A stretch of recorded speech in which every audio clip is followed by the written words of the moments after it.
Vegetable vendors at Durga Chomni, one of Agartala's busiest urban markets, are reeling under a severe 3-day power outage. The prolonged blackout has disrupted the businesses, leaving vendors unable to charge electronic weighing machines, while the power department's absolute negligence continues to trigger intense retail anger.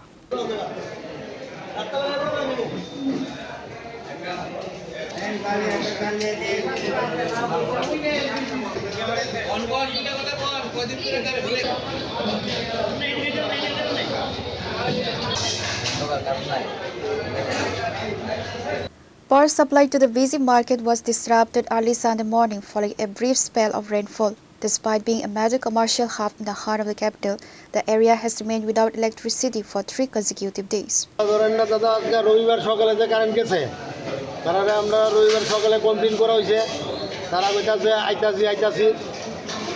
কালকে সোমবার গেছে, কালকেও 2বার 3বার 4বার মতন phone করা হয়েছে, কইতে আইতাছি এরপরে ফোন করলে নাম্বার বিজি।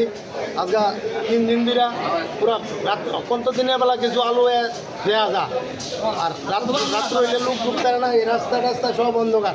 তারা খালি কইতাছে আইতাছি। 3 দিন ধরে আমাদের বাজারে কারেন্ট নেই, খালি বলছে আসবে এই ফোন করলে খালি আমরা আইতাছি, আবার আর কোনো খবর নেই।